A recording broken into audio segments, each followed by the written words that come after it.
Well, hi everyone. Welcome to Poetry Superhighway Live. It is the May 2026 edition of our show. Happy to have you here with us for this open reading. Anyone is welcome to participate in the open reading if you would like to.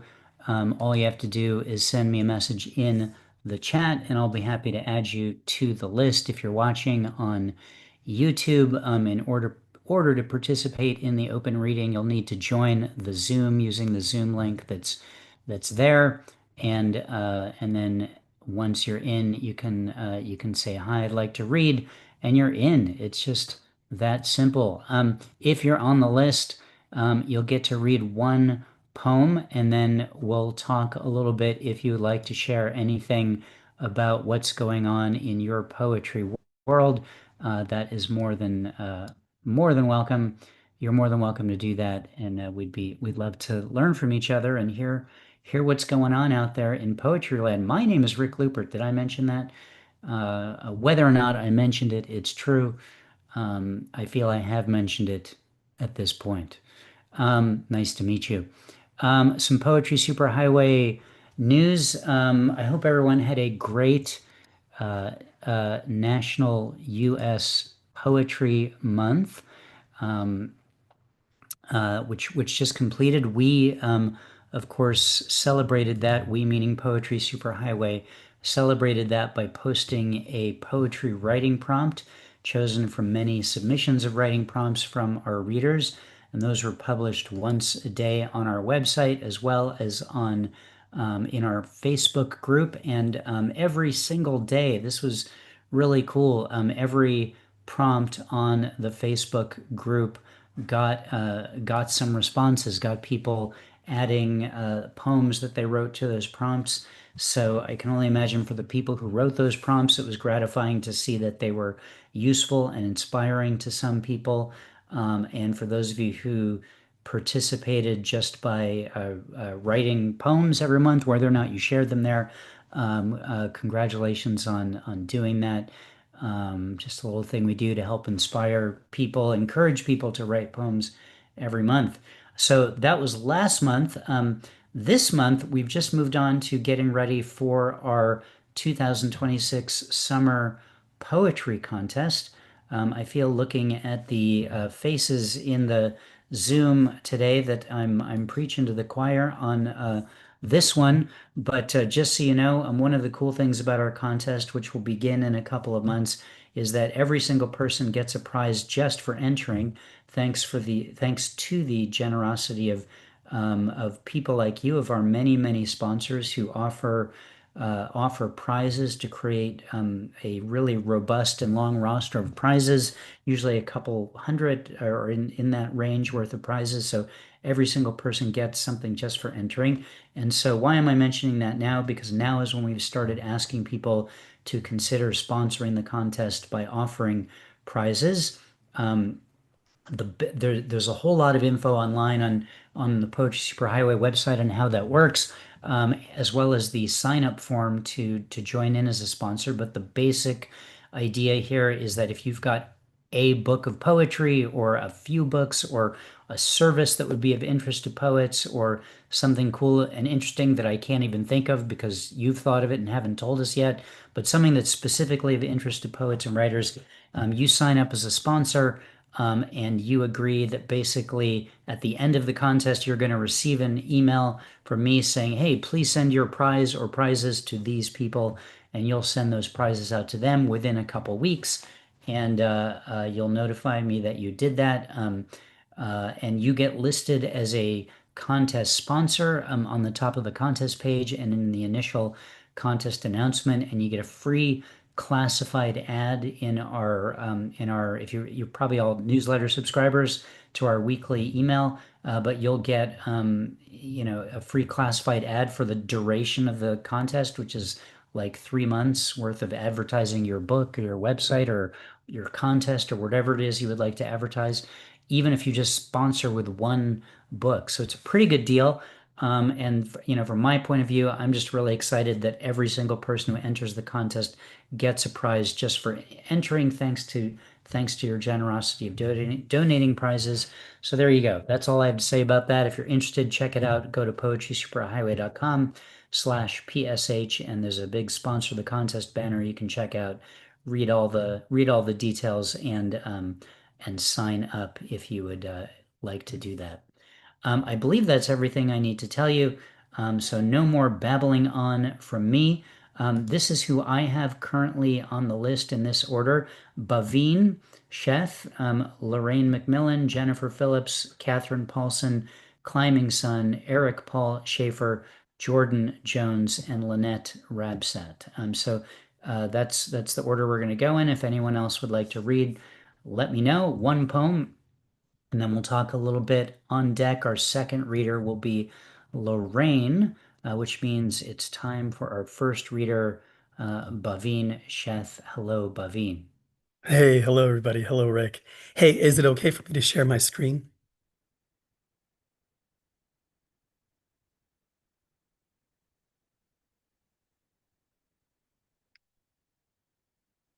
What happened?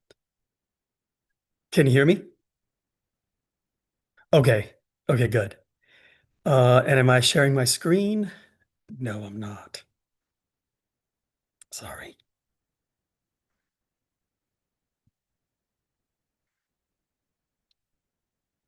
Okay. Um, so the title of the poem is Word, and here it is. I don't want to be a small part of a sentence, in a paragraph, of a chapter, in a tome. I don't want to jostle with the teeming masses, some so full of themselves they crowd out the rest of us. I don't want to mean different things to different people, be dissected in classrooms, studied from all angles like a runway model. I don't want to be asked where I'm from. Unhappy with my answer, be asked again, where are you from originally? To be free, reborn in a poem, recast in a play, transposed into a symbol. How about pie? People don't bother pie. Nobody hits on pie. Pie doesn't get to wear faunty outfits. Designers want skinny old me.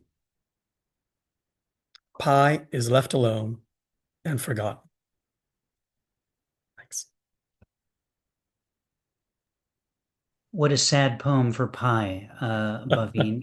I now feel bad for the whole concept of pie at this point. Fun, clever poem. Nice way to start us off today. Thank you very much for that. Thanks. Um, what's going on with you in poetry that you'd like to share with us? Well, I'm still actually I just this poem was hot off the press. I just finished finessing it this morning. So it really is as hot off the press as it can get. But yep. So I'm trying to, send a few poems out and hopefully That's something cool. will Well, get. yeah, I mean, and you're here and writing poems, and that's what it's all about. So stay the course, man. That's what we're doing here. Thanks, Rick. Thank you so much for opening up the reading, Bhavin. Nice to see you. Thanks. Nice to hear Nice your to see you poem. too. Round of applause for Bhavin. Sheth, on deck, Jennifer Phillips. Please welcome now Lorraine MacMillan. Hello, Lorraine. Hi, everybody. I'm typically a quiet person, so here's my quiet poetry called Love to Me. I should say, hey, I'm special today. Tomorrow, too, as well, as I slip out of my turtle shell. Depression sucks me so uptight as I end up in my own verbal fight. Love me. I need to see and be free of messed up stuff as things have been rough, as all I have to learn is to get a bit tough. And that's it. Short, and I don't know that I'm going to describe that one as sweet. I think there's some nice empowerment in that one for you, Lorraine. Thank you. Well done. Anything going on you want to tell us about in poetry? Well, I got a lot of emotional problems and I messed up with my medicine, so I'm a little out of whack, but I'm trying to stay the course. That's all I'm going to say. That sounds perfect. That was short and sweet, so very good. Yeah, And you got a big smile on your face, so I guess it couldn't be yeah, that bad. Uh, right. Good to have you here, Lorraine. Thank you so much. Round of applause for Lorraine MacMillan. On deck, Kathryn Paulsen. Please welcome Jennifer Phillips. Hello, Jennifer. Hello, Rick. Hello, everyone. Um, this one is someone said nobody writes. This was before the Barbie movie. Someone said, well, nobody writes about Barbie. So this was my Barbie poem. And for those of you too young or perhaps not the right person to have had Barbies in your childhood, the Barbie family was Barbie and Ken, she with the blonde, Updo, and Midge, the best friend with the page boy, and Skipper, the preteen with the long blonde hair. So that's your background. And the poem is called Why the Barbies I Got for Christmas Never Fitted In. Mattel never thought to make mastectomy Barbie with removable breasts, a padded bra, and tablet bottles, wheeled chemo pole. She'd never wear pink. I would have dressed her as an Amazon, like my skipper, with a longbow shaped to grip in her good hands' memory flexing fingers. Fletched arrows quivered on her same shoulder, long blonde, wounded, and dauntless. My midge became a freckled nun. I dyed handkerchiefs black with India ink. She was habitually splotchy in a sort of galabia and kaffia, secured with string. The tiny rosary was more difficult, glass beads, but how to whittle the crucifix down to infantile proportions with its ponderous occupant intact. So other days she dressed in a chartreuse sarong like Sheena, queen of the jungle, and was a goddess, a green woman ahead of her time. Anything but that polka-dotted navy sheath with heels and the diminutive white pocketbook, the cloche and pearls. She must be ready to boss Big Jim when necessary, save whole thatched villages, but also pray a pure word with Bach or Miss Aluba in the background, to have her heart lifted right out of that one perfect breast to the higher places. She and I knew. Mystery crouches like a panther waiting to pounce from an overhead branch.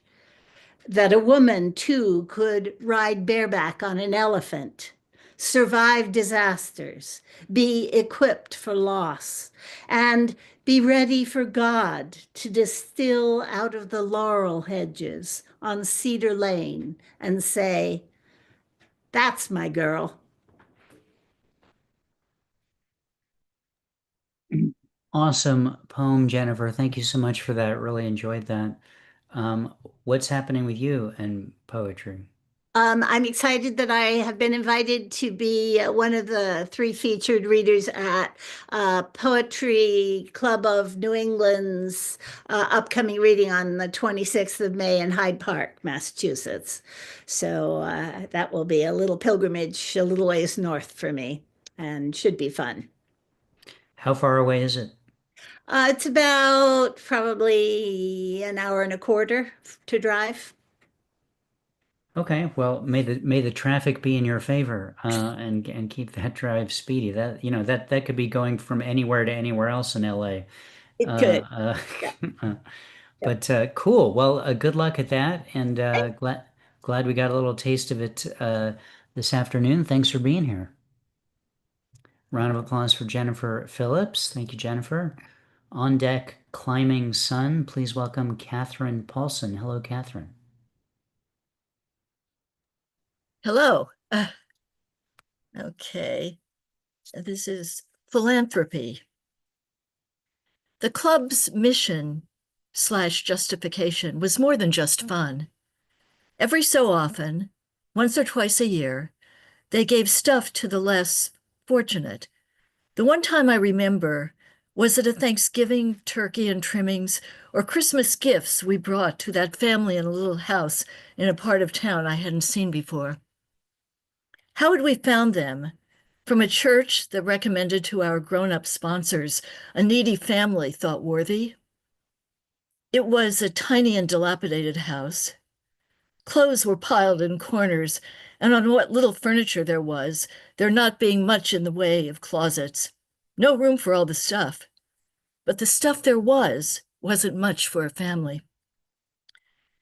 As a single person of advanced years, I've now accumulated far more stuff, and the books and papers pile up, and the clothes are sometimes strewn, awaiting laundering, much as they were in that house.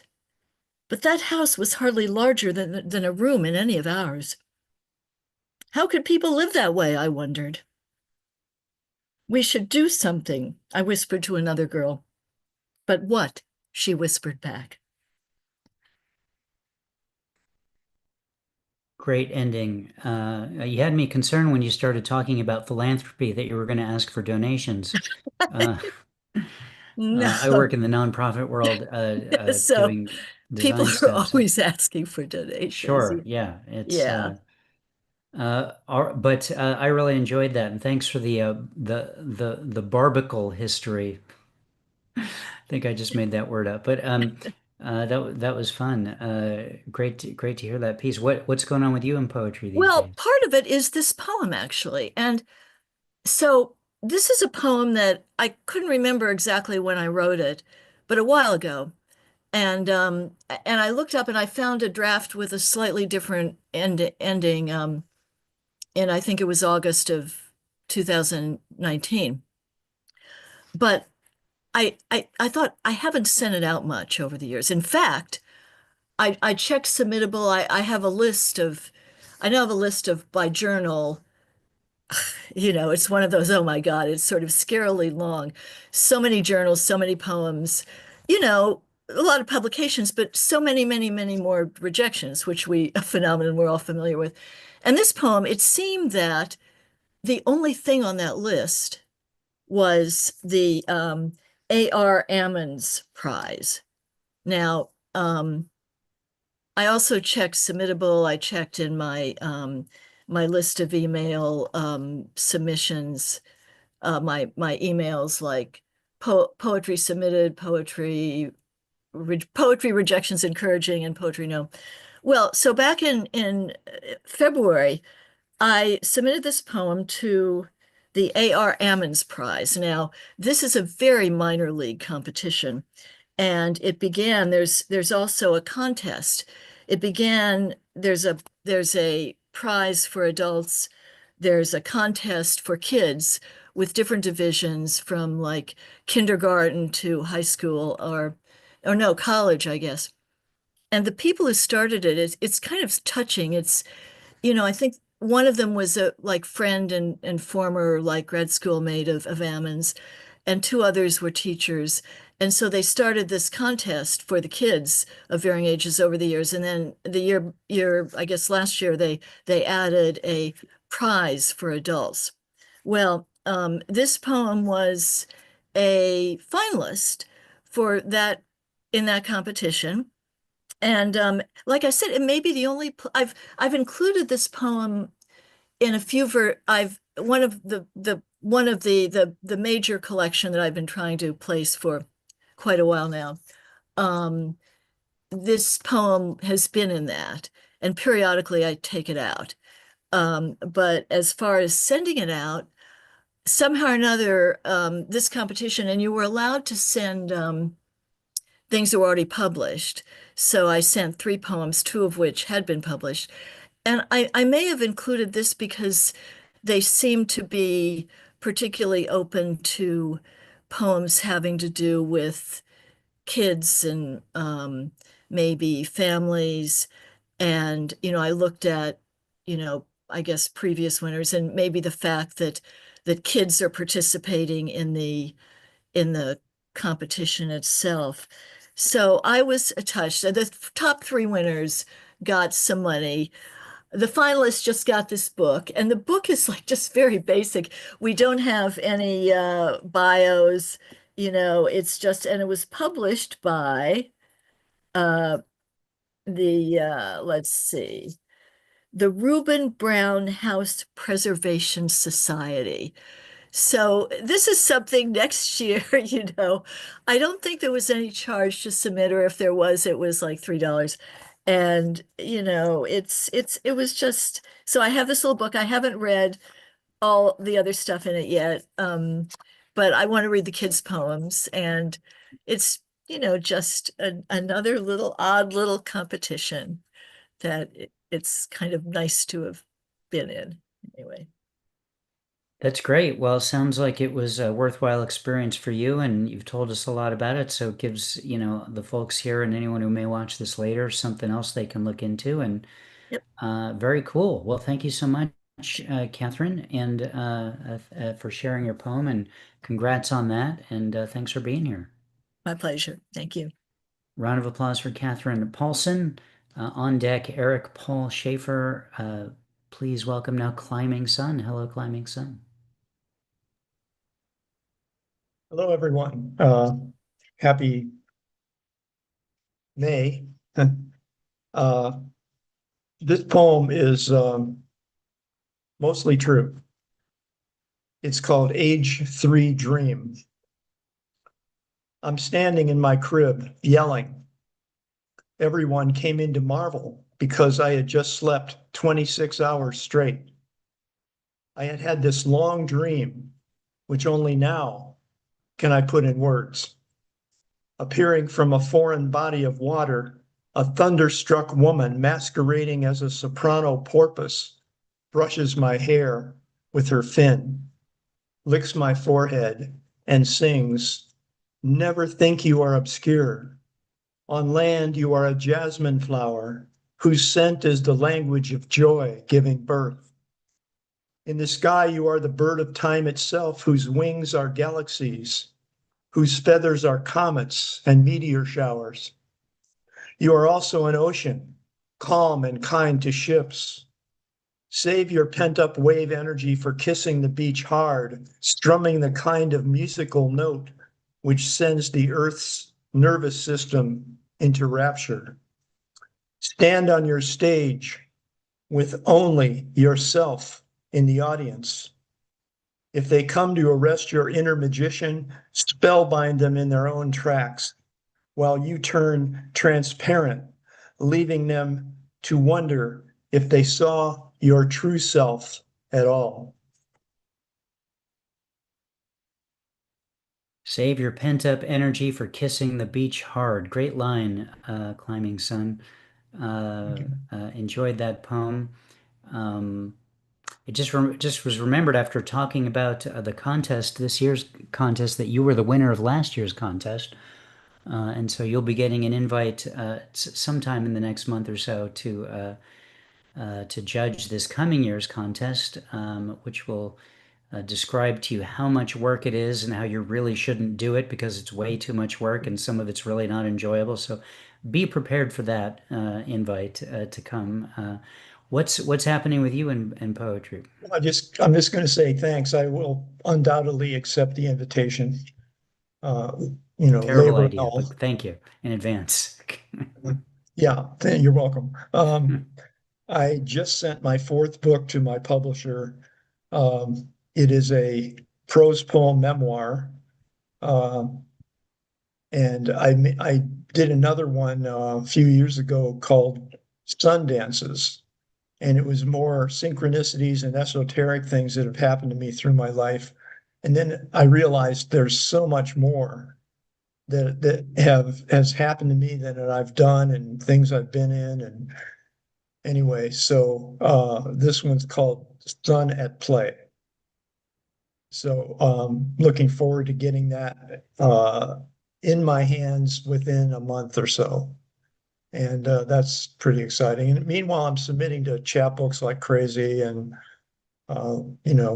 all like that. Cool. Well, as always, you have quite a lot going on, and that's really cool and inspirational to all of us. So thank you so much for good luck with all of it. Thank you so much for being here. Yeah, a round of applause for Climbing Sun. Thank you, Climbing Sun. Thank you. Okay, on deck is Jordan Jones. Please welcome now Eric Paul Shaffer. Hello, Eric. Man, how you doing? Okay. I just noticed my little crown is visible here. And I just want to point out that even though the King of England was recently here, I will still stand up with the best of us and shout, "No kings except donut kings." So may you all get a donut today because you deserve one. You really do. All right, now I'm an advocate of spoken poetry, or in other words, listening to the poem first. But today I break my rule, and in the chat you will find a link to the poem that I'm about to read, because I'm one of the most excited 70-year-old boys you know right now, because I just got a poem in the North American Review. So that's it, and that's what I'll be reading. So here we go. A lasting mark, dark and greasy, on the ball cap of American literature, for Gerardo. In Kailua, I sit at a table in the garage, folding clothes, oiling tools and machines, measuring fertilizer one gloved handful at a time. Busy at some task anyway. When eternity comes to mind, there is no need to measure even a minute. I always simply cannot remember Friday, January 4th, 1946, because I was yet to be born. And I will recall exactly the same on Thursday, October 23rd, 2053. Still, I do recall gazing up at a red-tailed hawk and seeing for the first time the grim pink sunlight forces through blood and feathers. But I have forgotten who stood near, and I'm glad. In later years, with friends now gone, I lay on cool black lava in a good night, tracing with a green laser pointer the tail and fins of Delphinus, the smallest constellation, a dolphin backflipping from the Milky Way. And I once feverishly copied a sentence to quote from a friend's letter, and in the ruins of that hope, realized my friend was quoting me. The finest pitch of the past is that those days are done, glossed and polished with loss. The sun today, broad and brilliant, reveals all. Too much of the world is immaculate of me, but my passage will surely damage driveways, snap limbs, or crush a bug.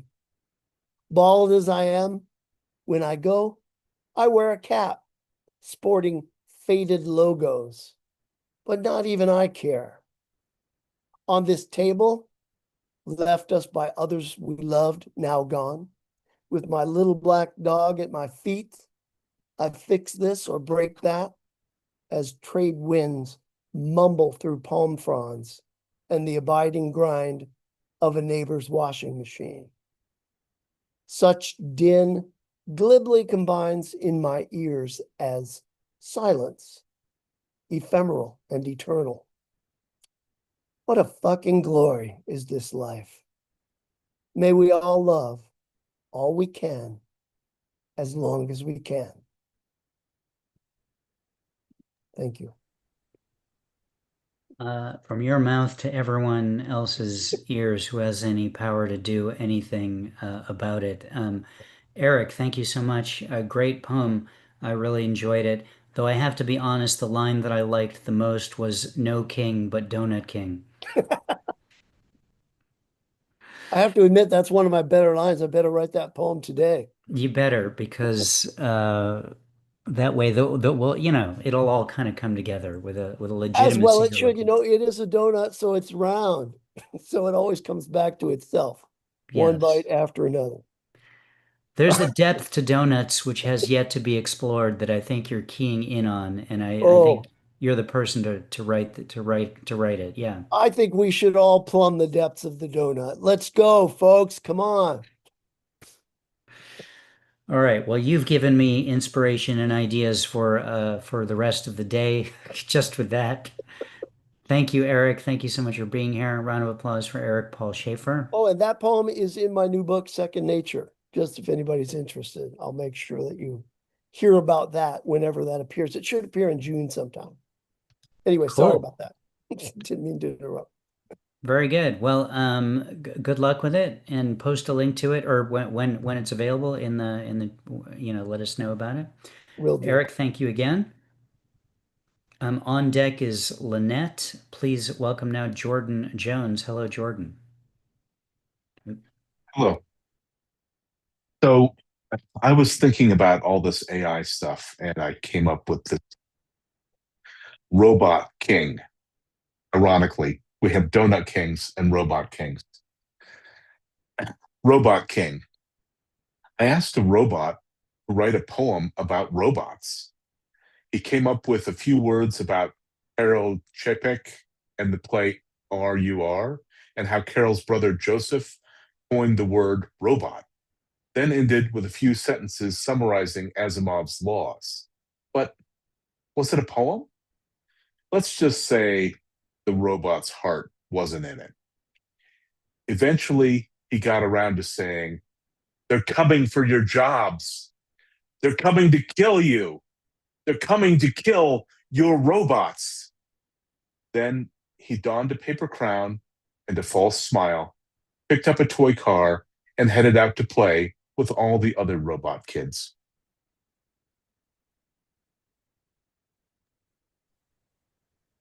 Uh, I don't know how to feel about that. I feel, they're coming to take our jobs, but it feels like they're just, they're sweet little robots that should have their own lives and be supported for all that they're doing for us. You've given me a lot to think about, Jordan. Yeah, I think the robot empowerment movement is in our future, so we got to be ready for that. Yeah. Robot rights.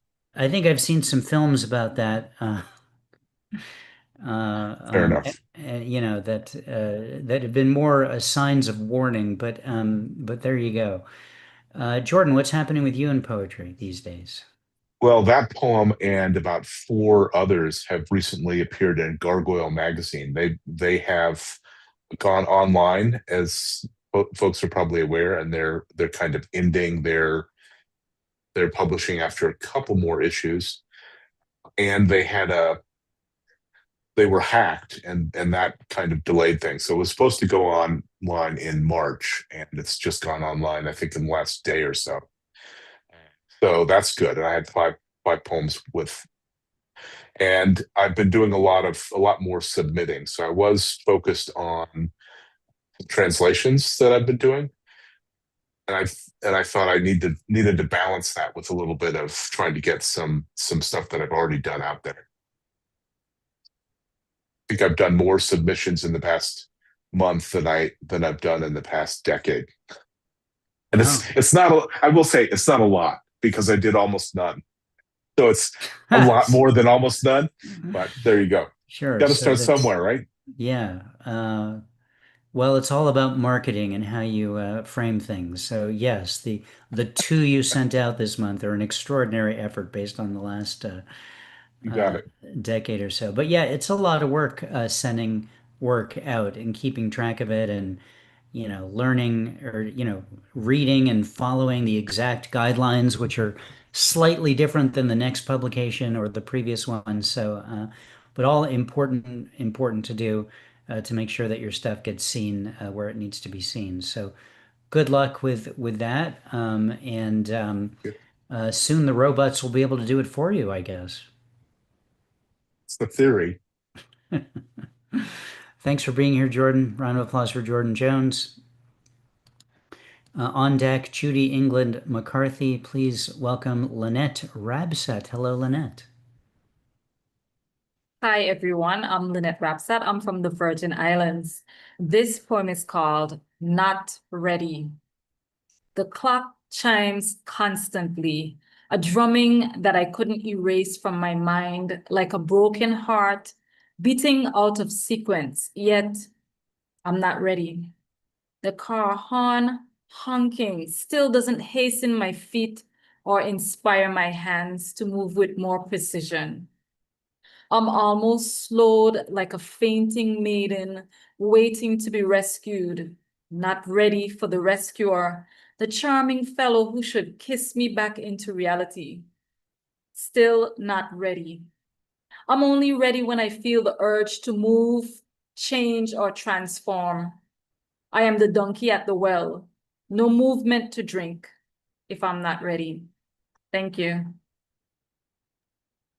Great poem, Linette. Great to hear you read it live. I've seen you post some things in the Facebook group, and it's nice to, have the real live Linette experience. And I really like the line, "Kiss me back into reality." I thought that was really cool. In a lot of different ways you can interpret that. Tell us what's happening with you in poetry. Well, right now I'm like everyone else, submitting poems here and there, getting the rejections. For every acceptance, there are 10 rejections, but we continue to push through. I have something coming out in Wax Poetry and Art magazine, The Mocking Owl Roost, and I usually have things in Micromance and Pulse Poetry magazine. Otherwise, it's just continuous submitting, sharing on my social media. I do a Saturday video, every Saturday, sharing Saturday, and just keeping up with the writing, and also attending readings like this because it's important to connect with other writers. Yeah, you said it. I think it's one of the best things that you can do. We focus a lot on our own career and success, but a big part of that is connecting with other people who are your colleagues, who can support you, who you can learn from, and it's all part of demonstrating that you actually love the art form as a consumer of it, not just as a creator of it. So it's really cool that you're here doing that. Thank you. Linette, nice to meet you. Please come back and read again. And big round of applause for Linette, first time here on Poetry Superhighway Live. Thank you. All right, cool. On deck is me to close out the open reading. I think, unless someone else would like to read, now's your last chance to let me know if you would like to read something. Otherwise, I'm on deck to close it out. So please welcome now our next reader, Judy England-McCarthy. Hello, Judy. Hi, can you hear me? This is the Yeah. first time I've done it with the phone, so I somehow got myself off when I tried to chat. So, but you can hear me. That's great. This is me trying to deal with what's going on in my life right now. That's a little hard for me. Listen to me, to my pleas. Bit by bit, you tear pieces of my heart, rendering me down until emptiness, like a void of despair, fills what is left with fear. Aloneness, like a tiger, lies in wait, readying itself. Take care of yourself for me. That's it. It's short. It's just having a bad day. And you got it out in a poem, so that's perfect, Judy. And the phone thing works perfectly. We can hear you, we can see you, so well done. Anything going on in your poetry world you want to tell us about? No, we've been having some health issues in my family, and I've been focusing on that. I really do think having this platform is wonderful, though, and I haven't been able to get to it for a while. So after listening to people share their poems, I realize how much I need to hear people handing over bits of themselves, because I just feel I'm handing so much of myself over to my life right now. So it's just really great to hear real words from real people. Yeah, and that's the main thing we offer here in Poetry Superhighway Land. Real words from real people. We may change our slogan to that. I don't think we have a slogan, but we may just adopt that. Judy, thank you so much for being here. Thank Keep you at for it. letting me share. Yeah, no problem. All right, round of applause for Judy England-McCarthy. So I'm going to close out the open reading with a poem. As you may know, write a poem responding to the Torah portion every week, giving kind of my own perspective, modern take on whatever it is. This year, I'm writing poems that respond just to the translation of the title of the text, with a nod sometimes to what is actually in the text. This week's Torah portion translates to On Mount Sinai in my statutes. This poem is called At the Mountain. I live on a mountain surrounded by other mountains. I'm listening for voices. Sometimes it's coyote, sometimes trash trucks. It's often lawn mowers. This is not the mountain of my ancestors, but perhaps the one of my descendants. I lay down the law on this mountain while simultaneously following the laws laid before me. They tell me what to plant on this mountain, or at least must approve my ideas. They want me to document my neighbors weighing in. I like to do what I'm told, like on the original mountain where we first heard the voice telling us what and when, telling us how often and when we just shouldn't. These are the laws of the mountain. We were all there. I still have my mountain outfit. I still listen for the voice I first heard there. Any excuse to use the word mountain in a poem. All right, that's for me. I post these every week in case you're interested on my Jewish poetry website, jewishpoetry.net. Check it out if you'd like. Otherwise, thank you so much for being here, everyone. A fabulous open reading we had this afternoon. I want to thank Bhavin, Lorraine, Jennifer, Kathryn, Climbing Sun, Eric Paul Shaffer, Jordan, Linette, and Judy for being here and for sharing your poems. We've got a couple of other people who just came to listen. That's super cool. Thank you so much for just showing up and being an audience member. That's almost a rare thing at poetry meetings, and so therefore it's a treasure. You are a treasure if you just came here to listen. I'll mention that our next poetry reading, our next PSH live open reading will be a little bit more than a month away. June 14th, Sunday, June 14th, same time, 2 p.m. Pacific, 5 p.m. Eastern. And if you're on the Poetry Superhighway email list, you'll see the when that's coming up and the day before when you can send an email in advance if you want to sign up for the open. And there you go. Just a friendly reminder, we are soliciting contest sponsors for this summer's poetry contest. Join in. You get a free classified ad for months in our newsletter, as well as your name listed as a sponsor. And from my perspective, most importantly, you're participating in helping to make sure that every single person who enters the contest gets a prize just for entering, regardless of whether they win. So, which I think is a really cool thing. So other than that, thanks everyone for being here. I'm going to click on the ask all to unmute button in case y'all would like to say hi to each other before we shut this thing down. Rick, do you know that June 14th is Flag Day? And even worse, the president's birthday? Let's bring all our poems that are patriotic for real. I did know it was Flag Day. I did see that on the calendar, but I didn't think many people would have too many conflicts with their personal Flag Day observances to prevent them from coming to the reading. So I thought we'd be in good shape. We are. You know. But feel free to bring your Flag Day artwork, poems, etc. on that day if you would like. Will do.